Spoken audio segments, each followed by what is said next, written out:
आणि सध्या आपण बघतोय की रुपाली चाकणकर रुपाली चाकणकर या ठिकाणी आलेल्या आहेत. मॅडम, खरं तर दादांनी खूप मोठी जबाबदारी तुमच्यावरती दिलेली होती. दोन्ही राष्ट्रवादी एकत्र याव्यात अशी इच्छा देखील त्यांची होती, तसं स्पष्टपणे आता सांगितलं देखील जात आहे. अनेक आठवणी असतील तुमच्या.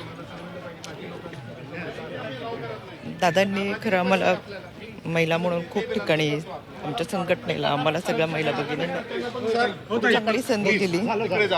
आयोगाची जबाबदारी दुसऱ्यांदा एकदा दिली आणि खऱ्या अर्थानं संधीचं सोनं करता आलं, महाराष्ट्रामध्ये काम करता आलं.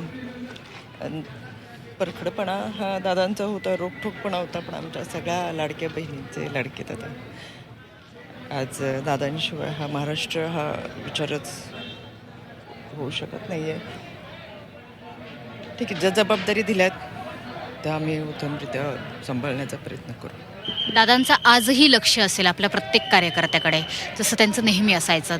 त्यांना प्रत्येक विभागाची माहिती असायची. दादांना आज काय आश्वासन द्याल, काय वचन द्याल? आज बारामतीमध्ये तर इतके स्वच्छ अशी बारामती त्यांचे कर्मचारी ठेवत होते. कदाचित एक काटेकोरपणा, स्वच्छपणा दादांच्या अंगामध्ये होता. प्रत्येकजण एक शेवटचा निरोप देण्याचा प्रयत्न करते आपल्या कामात.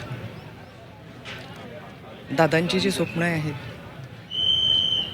प्रगतीकडे घेऊन जाण्याचा महाराष्ट्र असेल, सर्वसामान्य घटकांमधल्या नागरिकांचा विकास असेल, निश्चितपणे आम्ही ती जबाबदारी पेलण्याचा प्रयत्न.